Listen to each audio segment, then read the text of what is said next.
Hello class. Welcome to पृथ्वी। इस YouTube channel की नई वीडियो में आप सभी का स्वागत है। उम्मीद करता हूँ आप सभी लोग अच्छे होंगे। तो बच्चों, हम एक नई सीरीज स्टार्ट करने जा रहे हैं जिसका नाम है mathematical tools to learn physics.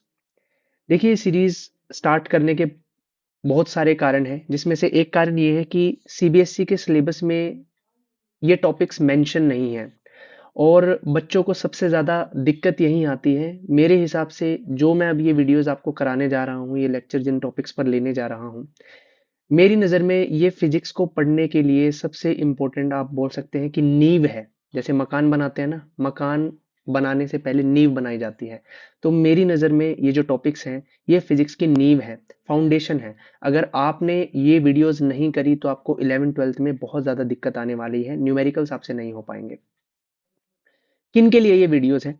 जो बच्चे 11th क्लास में पढ़ रहे हैं, 12th में पढ़ रहे हैं, किसी कंपटीशन की तैयारी कर रहे हैं, चाहे वो जेई के स्टूडेंट हो, नीट के स्टूडेंट हो, तो उन बच्चों के लिए ये वीडियोस हैं। कब आपको ये वीडियोस देखनी चाहिए? जितना जल्दी हो सके। अगर आप जैसे ही 11th क्लास में एडमिशन लेते हैं, फिजिक्स स्टार्ट करने से पहले आपको ये सारी वीडियोस देखनी है। और मैं ये वादा करता हूँ आपसे, अगर आप इन वीडियोस को अच्छे से पढ़ के जाएंगे तो 11th-12th में लास्ट तक जब आप जाएंगे तो आप मेरे को थैंक्स करोगे कि आपका फाउंडेशन मैंने स्ट्रॉन्ग कर दिया। तो बेसिकली इस सीरीज के अंदर हम कुछ चुनिंदा टॉपिक्स पढ़ने वाले हैं। सबसे पहले लॉगरिदम, उसके बाद कैलकुलस, और उसके बाद कुछ छोटे छोटे टॉपिक्स हैं जैसे कि एक्सपोनेंशियल, बाइनोमियल थ्योरम, लिमिट्स की अंडरस्टैंडिंग। वैसे तो आप इन टॉपिक्स को मैथमेटिक्स में भी पढ़ोगे, बट कैलकुलस जैसा टॉपिक है वो 12th क्लास में आता है, 12th के मैथमेटिक्स में। बट 11th में अगर आपके सामने कैलकुलस की प्रॉब्लम आ गई, जो कि आएगी ही फिजिक्स में, तो आप क्या करोगे? इसीलिए हम इन टॉपिक्स को ज़्यादा डिटेल में नहीं जाएंगे, हमें पीएचडी नहीं करनी है इन टॉपिक्स पर, लेकिन हमें एक बेसिक अंडरस्टैंडिंग हर टॉपिक की होनी चाहिए, ताकि अगर आपके सामने ये टर्म्स लिखी जाएं, लॉगरिदम जैसी टर्म लिखी जाएं, इंटीग्रेशन और डिफरेंशिएशन के सिंबल्स अगर आपको सामने नजर आए, तो आप समझ पाएं कि ये क्या चीज़ है और क्यों हो रही है। तो चलिए बच्चों, स्टार्ट करते हैं। इंटरेस्ट के साथ समझिएगा, बहुत इंपॉर्टेंट टॉपिक है और आगे जरूर काम आएंगे। तो पहला टॉपिक है बच्चों लोगरिदम। ठीक है, टॉपिक का नाम है बच्चों लोगरिदम। देखिए, लोगरिदम है क्या, क्यों हमें इसकी जरूरत पड़ी, क्या ये टॉपिक है? मैं आपके सामने एक प्रॉब्लम लिखता हूं। सपोज कीजिए आपके पास एक प्रॉब्लम है, एक एग्जांपल लेते हैं, जैसे कि 2 to the power 30 divide by 3 to the power 15। अगर मैं आपसे पूछूं इसको कैलकुलेट करो, क्या आप इसको कैलकुलेट कर दोगे? It will be very difficult for you, काफी लेंदी हो जाएगा, काफी कंफ्यूजिंग हो जाएगा, राइट? तो बच्चों, इसी चीज को सॉल्व करने के लिए ही लोगरिदम बनाया गया है। किसने बनाया था? उन साइंटिस्ट का नाम क्या था? उनका नाम था बच्चों जॉन नेपियर। जॉन नेपियर ने लोगरिदम बनाया था। क्यों बनाया था? For high power calculations. High power calculation, जैसे कि मैंने यहाँ पे आपको प्रॉब्लम दी, इस तरीके की प्रॉब्लम से डील करने के लिए जॉन नेपियर ने लॉगरिदम बनाया था। ठीक है, अब लॉगरिदम लिखते कैसे हैं वो चीज थोड़ा सा समझ लेते हैं। एक और एग्जांपल से समझाने की कोशिश करता हूं। बच्चों, सपोज करो मैंने आपके सामने लिखा 2 to the power 5, और उम्मीद करता हूं ये तो सभी जानते होंगे कि 2 की पावर 5 कितनी होती है? 32, 32 होती है। इसी चीज को लोगरिदम में हम कैसे लिखते हैं? याद रखना, 2 की पावर 5 कितना है? 32। इसी चीज को लोगरिदम में कैसे लिखेंगे? ध्यान से देखो, लोग, जिसकी भी पावर ले रहे हैं वो नीचे आता है बेस में, इसको बोलते हैं base. So log base 2 of 32, that is equal to what? 5। इसी चीज को बच्चों लोगरिदम में ऐसे लिखा जाता है। क्लियर है ये बात? एक और एग्जांपल ले लेता हूं। सपोज करो मैं लिखता हूं 2 to the power 4। अब ये कितना होता है? 16। तो इसको लॉगरिदम में हम कैसे लिखेंगे? Log base 2 of 16 is equal to 4। समझ में आया? ये लॉग ही बच्चों क्या है? लॉगरिदम। लॉगरिदम को शॉर्ट फॉर्म में लॉग लिखते हैं। क्लियर है बच्चों? ये एक सिंपल सी बेसिक सी चीज आप सभी को समझ में आई। अब लॉगरिदम के कुछ रूल्स होते हैं, जो रूल्स हमें फॉलो करने हैं। अगर हम उन रूल्स को फॉलो करेंगे तभी हम प्रॉब्लम जो है लॉगरिदम से रिलेटेड वो समझ पाएंगे। बट उन रूल से भी पहले कुछ इंपॉर्टेंट पॉइंट्स हैं, कुछ इंपॉर्टेंट पॉइंट्स हैं, वो हम डिस्कस कर लेते हैं। इंपॉर्टेंट पॉइंट्स, बच्चों नोट्स बनाते रहिएगा साथ साथ। इंपॉर्टेंट पॉइंट्स क्या है जरा ये समझ लीजिए, ये बातें आपको याद रहनी चाहिए, ठीक है। पहला पॉइंट बच्चों, कभी भी आपके सामने लिखा हुआ मिले log ऑफ x, तो समझ लेना अगर कुछ भी ना मिले यहां पर बेस में, तो ये क्या होता है, log बेस 10x, ठीक है। ये बात समझ लेना, इसको ऐसे लिखेंगे। बेसिकली ये कॉमन लॉगरिदम होता है। अब ये कॉमन लॉगरिदम क्या है सर? देखिए, दो तरीके के लॉगरिदम होते हैं, नेचुरल लॉगरिदम और कॉमन लॉगरिदम। फिलहाल बस याद रखिए कि जहां पर भी बेस 10 आए उसे कॉमन लॉगरिदम बोलते हैं। इसके बारे में हम डिटेल में नेक्स्ट वीडियो में पढ़ेंगे। फिलहाल मैं आपको बेसिक करा रहा हूं तो थोड़ा इस पे आप ध्यान दीजिए। फिलहाल याद रखें बेस में 10 है तो वो कॉमन लॉगरिदम होता है। तो ये पॉइंट आपको याद रखना है, जब यहाँ पर बेस में कुछ भी ना दिया हो तो क्या होता है, वो कॉमन लॉगरिदम होता है, बेस में 10 होता है। क्लियर है? दूसरी बात आप ध्यान रखेंगे, log ऑफ बेस ए अगर आपको दिया हो, कोई भी ए कुछ भी हो सकता है, वेरिएबल है, और यहाँ पे -5 यानी कि कोई नेगेटिव टर्म दी हो, तो लोगरिदम में बच्चों ये चीज नॉट डिफाइंड होती है, ठीक है। इस तरीके की प्रॉब्लम आपको नहीं देखने को मिलेगी, नेगेटिव कभी भी नहीं होगा, ये बात याद याद रखनी है। दूसरी बात क्या है, log of base A of A, अगर कभी भी इस तरीके की चीज मिले तो वो हमेशा 1 के बराबर होती है। क्यों होती है इसका मैं कारण भी बता देता हूं। बच्चों एक बात बताओ, 2 टू द पावर 1 क्या होती है? सर 2 ही होती है ना। अब इसी चीज को जैसे मैंने ऊपर बताया था, लॉग में इसको कैसे लिखेंगे, log base 2 of 2 that is equal to 1। इसीलिए हम इसको ऐसे लिखते हैं, ठीक है।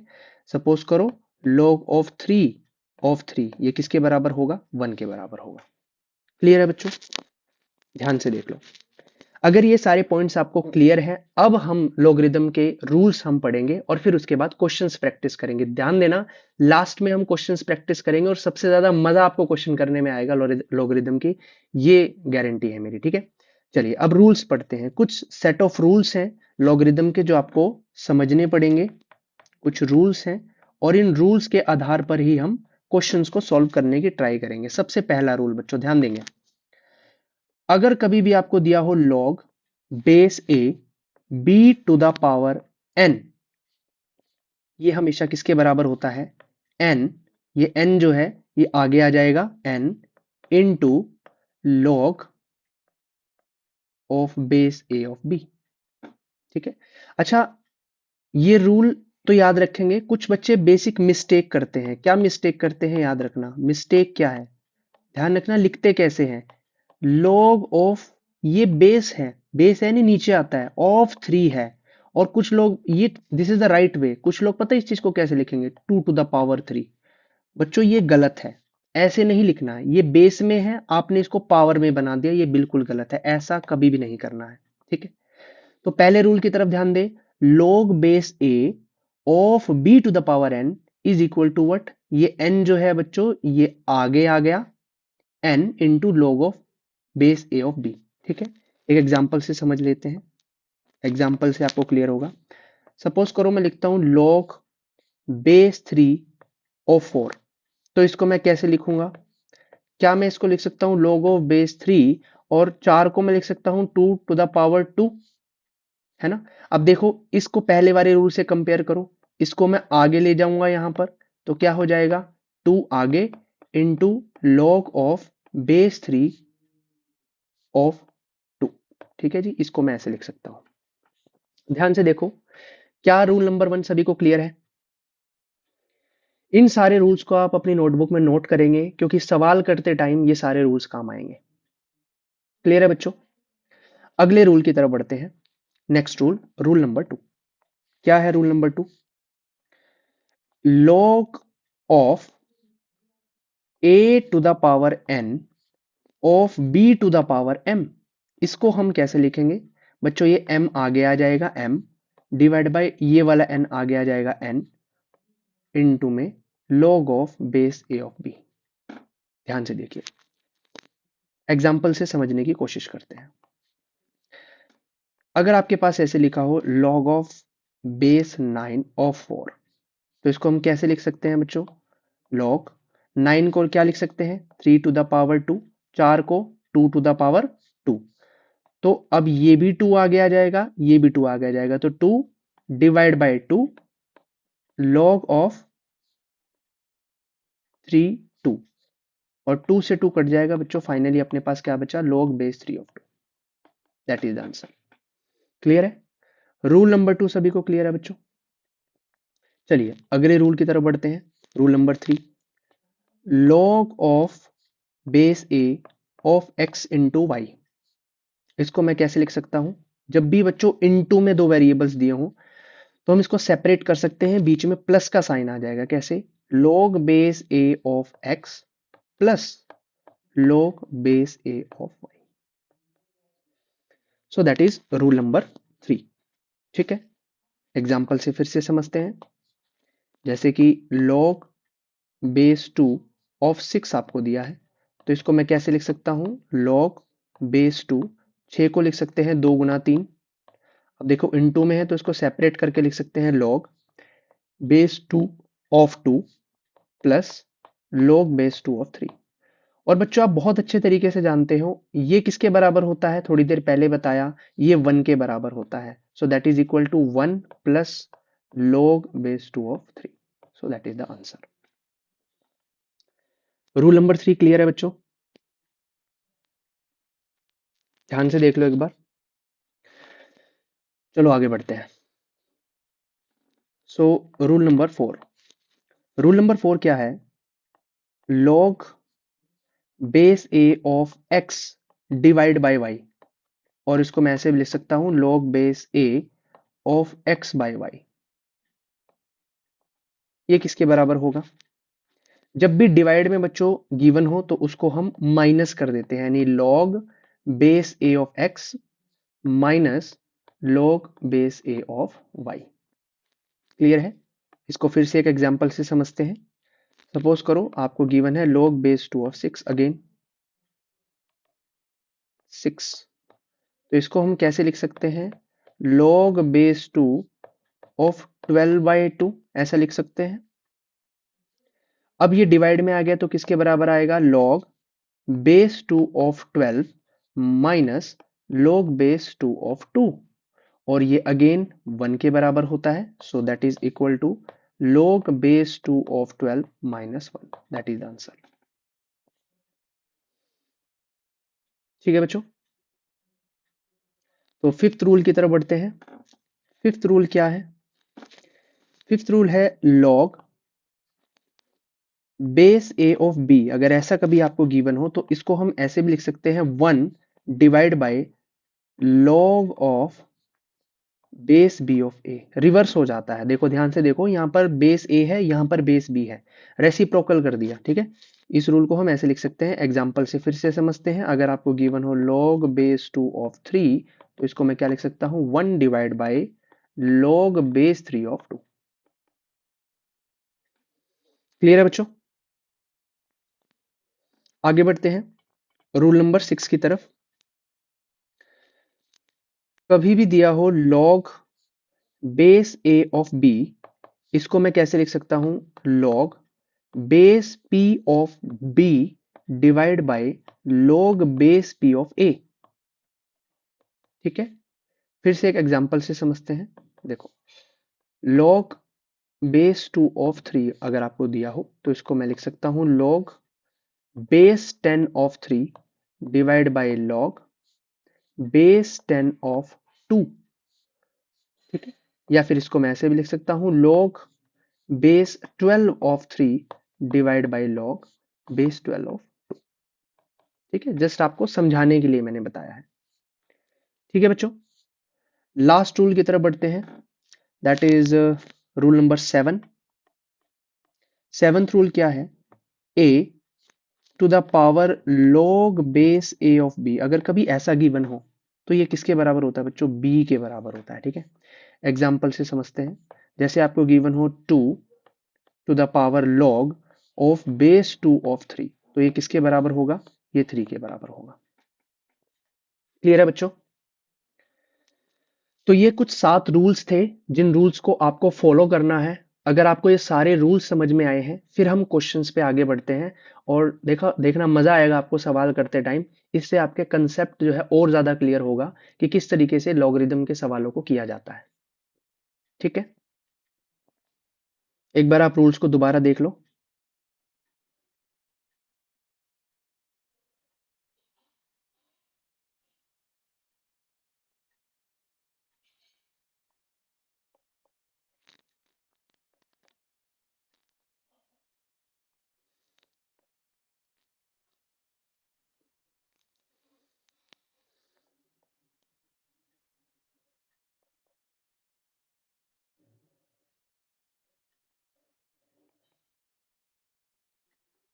ठीक है बच्चों, क्लियर है।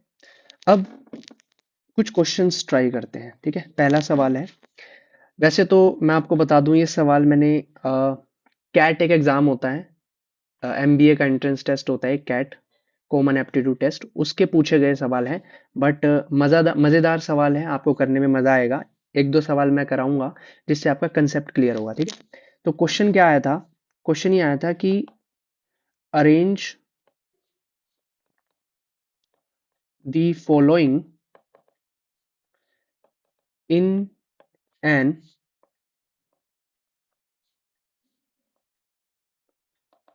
Ascending order. असेंडिंग ऑर्डर में आपको ये अरेंज करने हैं। ठीक है, असेंडिंग ऑर्डर का मतलब क्या है? बढ़ते क्रम में। तो ए आपको दिया गया है, that is equal to log base 7 of 2401।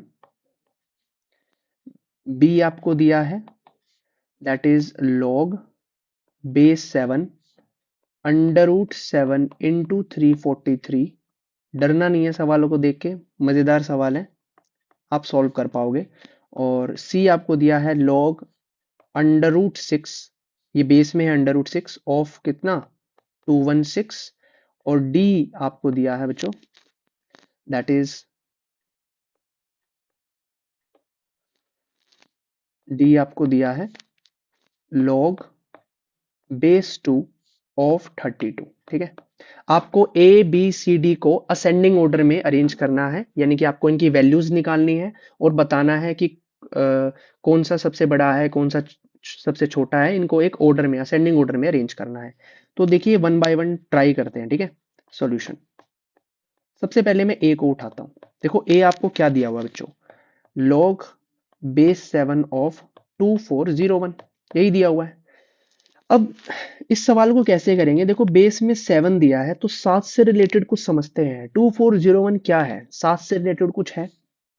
आप देखोगे कि ये 7 पे जाता है, और आप इसको ध्यान से देखोगे, अगर जितना ज्यादा प्रैक्टिस करोगे तो आप ये स्किल डेवलप कर पाओगे कि ये जो आपको वैल्यू दी हुई है ना 2401, this is nothing but 7 to the power 4, है ना, 7 टू द पावर 4।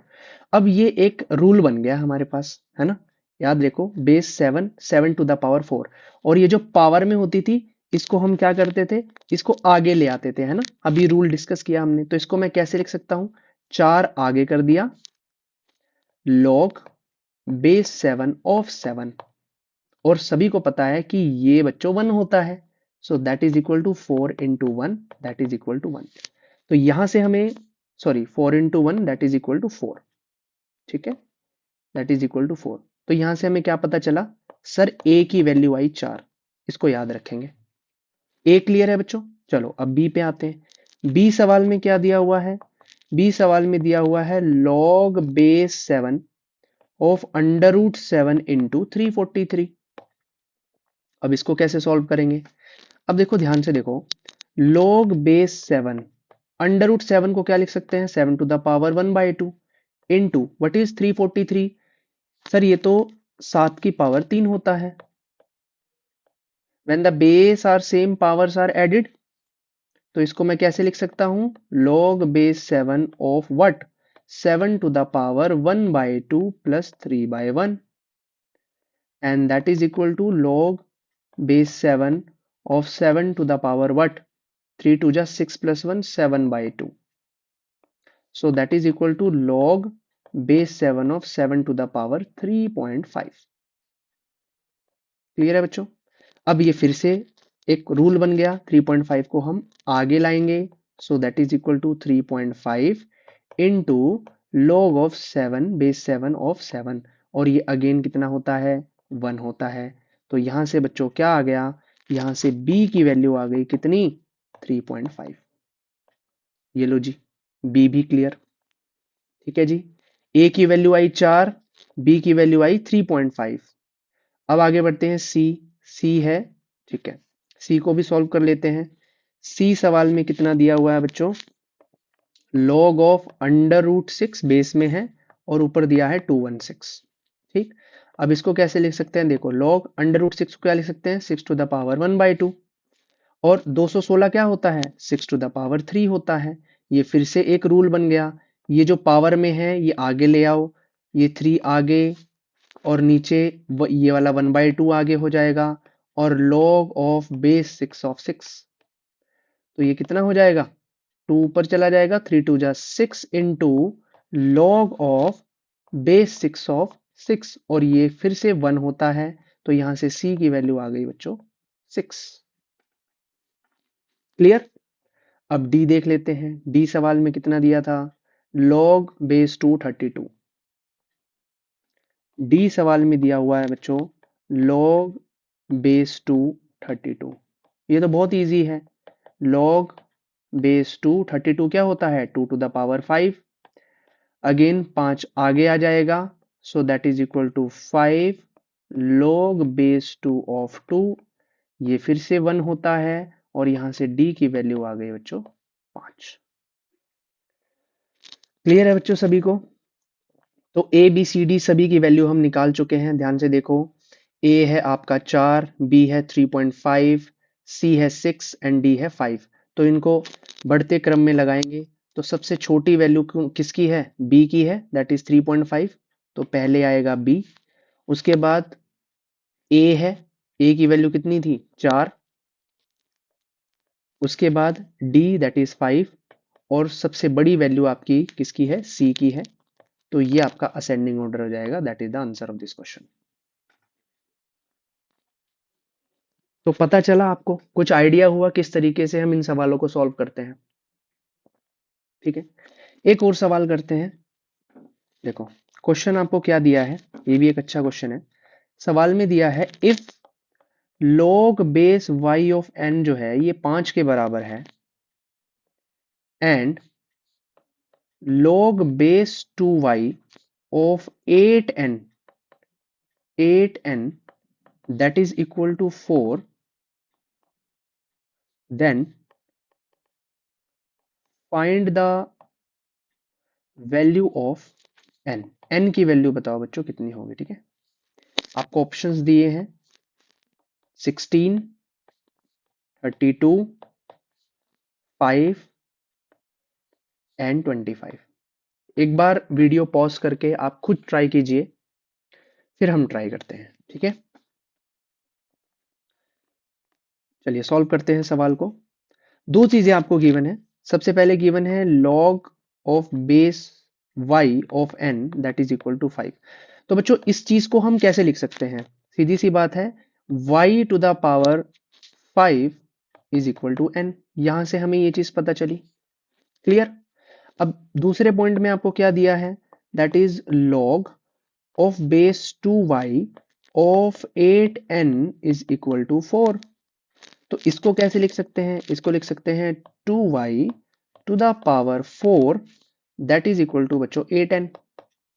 इसको थोड़ा सा सिंप्लीफाई करेंगे, इसको कैसे लिख सकते हैं, 2 to the power 4 into Y to the power 4 that is equal to 8। What is 8, 8 तो होता है सर 2 टू द पावर 3, और इंटू में क्या है n। ठीक, अब बच्चों n की वैल्यू हमें ऑलरेडी पता है, n किसके बराबर है, y टू द पावर 5, तो इसको लिखेंगे, ये कट जाएगा यहाँ पे, 2 to the power 4 by 2 to the power 3 into Y to the power 4 is equal to n कितना है, y टू द पावर 5, तो ये कट जाएगा, ये y से भी एक पावर कट जाएगा, so that is equal to what, 2 to the power 1 is equal to y to the power 5 by y to the power 4। तो यहां से कितना आ गया, y की वैल्यू कितनी आ गई, 2। क्लियर है बच्चों, y की वैल्यू 2 आ गई। अब निकालना तो n था, n निकालना था ना, तो n किसके बराबर था, y टू द पावर 5 और y की वैल्यू 2 है, so 2 to the power 5 which is equal to 32। That is the answer of this question. यानी कौन सा ऑप्शन करेक्ट है, that is option number B. ये भी कैट का पूछा गया सवाल है। क्लियर है बच्चों, समझ में आया आपको कैसे सवाल करने हैं। एक और आखिरी सवाल करते हैं। सवाल आपको दिया है, if 2 log base 5 of p plus 1 by 2 log base 5 of q that is equal to 1, then which of the following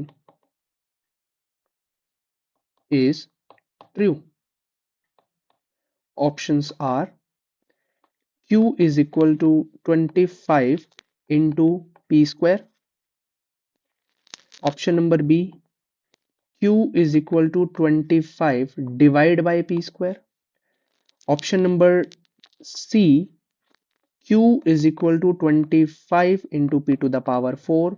And option number D, that is q is equal to 25 in divide by p to the power 4। बच्चों ये सवाल है, फिर से आप video को pause करें और एक बार ट्राई करें और बताएं क्या आंसर है, फिर हम करते हैं सॉल्व। चलिए, उम्मीद करता हूं सभी ने सॉल्व कर लिया होगा। हम एक बार ट्राई करते हैं। देखिए इस सवाल को कैसे करेंगे, पहले इक्वेशन लिख लेते हैं, 2 log base 5 of p plus 1 by 2 log base 5 of q that is equal to 1।